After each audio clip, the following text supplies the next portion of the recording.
Hi Periyanayaki YouTube channel. இது இந்த பதிவு யாருக்குன்னா மேயர் பிரியாவுக்கு தான். அந்த பைத்தியத்துக்கு தான். ஸோ நான் என்ன சொல்ல வரேன்னா, அதாவது வந்து உதயநிதி ஸ்டாலின் சொல்கிறாரு விஜய் சாரை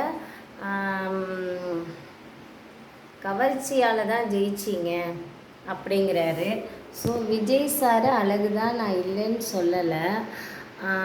விஜய் சார் அழகு தான். அதாவது வந்து ஒரு ஆம்பளையே கவர்ச்சின்னு சொல்கிற அளவுக்கு அதாவது வந்து ஒரு ஆம்பளை விஜய் சார், அது உதயநிதி வந்து ஒரு ஆம்பளை. ஸோ அவரை கவர் பண்ணுற அளவுக்கு உதயநிதி அந்த வார்த்தை அவரை கவர் பண்ணுற அளவுக்கு அவர் இருக்கிறனால தான் இவருக்கு வந்து அந்த வார்த்தைகள் வருது. ஸோ இதில் என்ன சொல்ல வரேன்னா, நான் வளரலாம் இல்லை. ஸோ புரிஞ்சுக்கோங்க தயவுசெய்து. விஜய் சார் அழகு தான், நான் இல்லைன்னு சொல்லலை.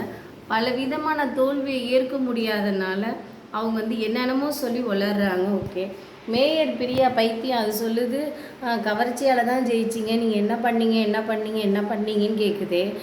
அவர் என்னென்ன பண்ணாருன்னா எல்லா பசங்களும் வீடியோ எடுத்து போடுறாங்களே. விஜய் சார் இதுக்கு முன்னாடி என்ன பண்ணாங்க, ஆட்சிக்கு வரத்துக்கு முன்னாடி என்னென்ன பண்ணினாங்க எல்லாத்தையும் எல்லா பசங்களும் வீடியோ எடுத்து போடுறாங்களே.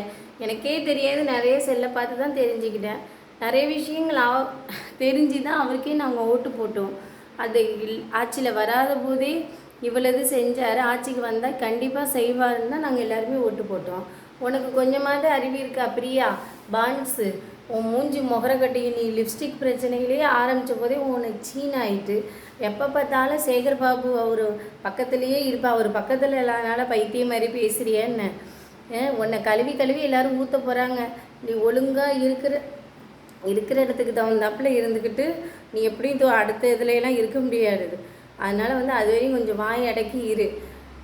எவன் எழுதி கொடுத்தாலும் அதை அப்படியே ஒப்படைச்சி இருந்தீங்கன்னா வெளியில் வந்தீங்கன்னா பொதுமக்கள் விட மாட்டாங்க, மேயர்லாம் பார்க்கவே மாட்டாங்க. பார்த்துக்க, நாங்கள் மக்களாக கொண்டு வச்சாங்க விஜய் சாரை.